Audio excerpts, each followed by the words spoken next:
Bonjour les amis, c'est Cécile, c'est bon pour vous et de retour et va aujourd'hui vous parler de nos tourismes. Look at that, beautiful place isn't it? Les amis, nous sommes devant Notre-Dame de Reims, construite au XIIIe siècle, 50 ans après Notre-Dame de Paris. La cathédrale de Reims est connue pour avoir été le lieu du sacre de la quasi-totalité des rois de France. Notez bien ceci, parmi les 100 lieux les plus visités en France, Notre-Dame de Reims est le 12e lieu le plus fréquenté avec 1,5 million de touristes par an.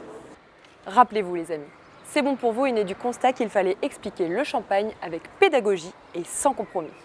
Mettre en lumière ce produit, c'est mettre en valeur une histoire, un territoire avec des paysages uniques et une architecture d'exception comme celle de la cathédrale de Reims, décorée avec des scènes de vignerons ou de vendangeurs. En clair, ce que je veux vous dire, c'est que le champagne, la nature et le patrimoine culturel et historique sont les piliers de l'activité touristique de la Champagne et de ses 7 millions de touristes par an. Écoutez-moi bien les amis, les grandes maisons de Champagne ont été quelque part à l'origine de l'œnotourisme en Champagne en agrandissant et en rendant accessible leurs caves à un public de plus en plus nombreux. Ce que je voulais vous dire aussi, c'est que si vous êtes à la recherche d'authenticité et de terroir, les vignerons sont entrés sur la scène de l'œnotourisme grâce aux routes touristiques du Champagne comme celle-ci. De plus en plus de dégustations, de visites de caves ou de déjeuners dans les vignes sont proposées par les vignerons. Des expériences différentes de celles proposées par les maisons de Champagne.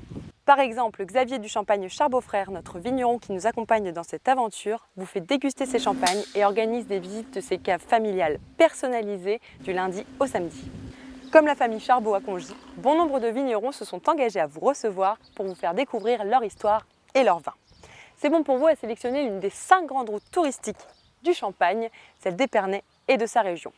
Vous pouvez retrouver l'itinéraire complet sur c'estbonpourvous.fr, le lien se trouve dans le commentaire sous cette vidéo. Et si vous suivez C'est bon pour vous, nous vous montrerons dans un prochain numéro l'un des sites historiques de cette route touristique au sud-ouest d'Épernay, non loin de Cézanne. Allez, à bientôt sur les routes touristiques de la Champagne.